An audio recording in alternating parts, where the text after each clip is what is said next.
कीर्तनाच्या पैशातून आपल्या गावाची तहान भागवणारे हे शिक्षक म्हणजे महादेव संकपाळ।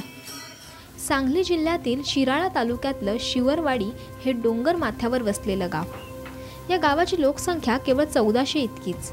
शिवाय शिवरवाडी आणि भैरववाडी या दोन्ही गावांना मध्यवर्ती एकच विहीर आहे। या गावात सध्या भीषण दुष्काळामुळे पाण्याची टंचाई निर्माण झाली आहे। त्यातच भरीसभर म्हणून की काय ही मध्यवर्ती विहीर नेमकी या वर्षी कोसळली आहे। त्याचबरोबर दुष्काळामुळे आजूबाजूच्या सर्व विहिरी कोरड्या ठाक पडल्यात, त्यामुळे गावाला पाण्याची कमतरता भासत आहे। सदरच्या या वर्षीच्या भीषण दुष्काळामध्ये आमची शिवरवाडी सुद्धा यामध्ये होरपळली गेली असं म्हटलं तरी वावगं ठरू नये। ज्यावेळेला अशा प्रकारची परिस्थिती निर्माण झाली त्यावेळेला खऱ्या अर्थानं मनामध्ये एक कुठंतरी समाज ऋण आणि त्या समाज ऋणातून मुक्त होण्यासाठी परमेश्वराने दिलेली आपल्याला एखादी संधी, या संधीचं सोनं करण्याच्या दृष्टिकोनातून नशिबावरती हवाला ठेवून आपल्या अंगणामध्ये एक बोर मारली आणि त्या बोरमधून अत्यंत चांगल्या पद्धतीनं परमेश्वराच्या आशीर्वादानं पांडुरंगाच्या कृपेनं भरपूर पाणी लागलं।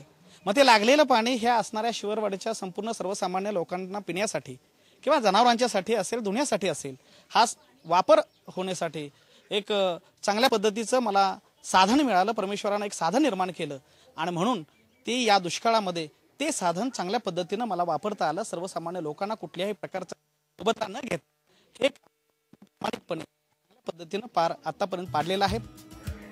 पेशाने शिक्षक असलेले महादेव संकपाळ गावातल्या मंदिरामध्ये कीर्तनही करतात।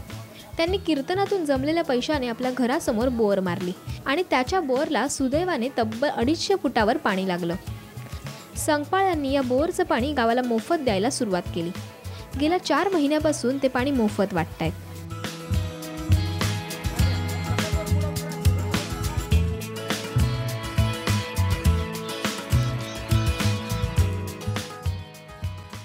महादेव संकपाळ हे पेशाने जरी शिक्षक असले तरी त्यांचा कीर्तनाचा छंद आहे।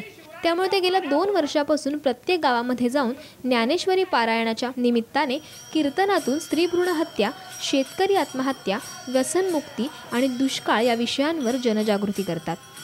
या गावातील पाणी प्रश्न अतिशय गंभीर बनला होता, मात्र संकपाळ यांनी गावाची समस्या आपली समजून आपल्या कीर्तनाच्या माध्यमातून गोळा झालेल्या पैशातून बोर मारली आणि गावात मोफत पाणी वाटायला सुरुवात केली। परिणामी सर्व गाव त्यांचा आभार मानतायत।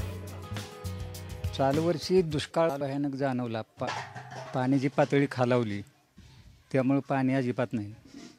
आजूबाजूला परिसर जर बघितला तर पाण्यात जमिनी ज्या होत्या त्या सुद्धा कोरड्या पडल्या, जमिनीला सुद्धा पाणी नाही, पिकं वाळून गेली। आणि अशा अवस्थेत संपूर्ण भागामध्ये जर बघितलं तर एकमेव असं आमचंच गाव आहे की पाणी बोरला भरपूर लागलं। श्रीयुत सपकाळ गुरुजींनी आपल्या अंगणातच बोर मारली। पाण्याचा सोर्स आहे किंवा नाही हे त्यांनी बघितलं सुद्धा नाही, तरीसुद्धा त्या नशिबावर हवाला ठेवून त्यांनी बोर मारली आणि पाणी योगायोगानं भरपूर पाणी लागलं। आमच्या गावाला भीषण दुष्काळ आहे। आमच्या सरांनी बोर मारली, ओदिरांनी पण मारली। माझ्या मनकाचं ऑपरेशन झालं 3 वर्षाला, मी कुठे एक कासाने सुद्धा आणू शकत नाही हो, पण इथून एवढे कळशीत नेऊन पितो। सगळ्या गावाला आणलं तर कुठनं पण पाणी, पण मी आणू शकत नाही। देवाला जरी नसलं तर त्यांच्या कळशीतलं ओतून न्या जाऊ वहिनी म्हणतात आम्हाला। आत्ता पाणी ठीक आहे, चावीला किती तरी 2 दिवसांना 8 दिवसांनी येते, ती बी खडूळ येते, प्यासारखं सालभर पाणी नाही। त्यांच्या पाण्यामुळे तर आम्ही इथं जगू शकलो असं झालंय बघा। आमचं घर अर्धच राहिलं होतं ना, अर्ध झाल्यानंतर हिर पडली, हिरीतलं सुद्धा पाणी मिळू शकलं नाही, तर हिने 2 दिवसात बोर मारली। आता आमचं घर सुद्धा अर्ध राहिलं असतं। ह्यांच्या बोरीवर आमचं घर झालं आणि पाणी डुहरं त्यांच्या बोरीवर आम्ही आतापर्यंत जगलोय बघा। गावाला पाणी नव्हतं, त्यानंतर मग बोर मारली। आमच्या गुरुजी धीर आहेत आमचं, ते आमची जनावर आहेत 4-5, माणसं आहेत 10-12। पाण्याचा फार तुटवडा होता, आता पाणी भरपूर मिळतं। महादेव संकपाळ यांच्या कार्याचं सर्वत्र कौतुक होतंय। शिवाय त्यांच्या कौतुकाची दखल ग्रामपंचायत, पंचायत समितीनेही घेतली आहे। विजय पाटीलसह ब्युरो रिपोर्ट, साम टीव्ही, सांगली।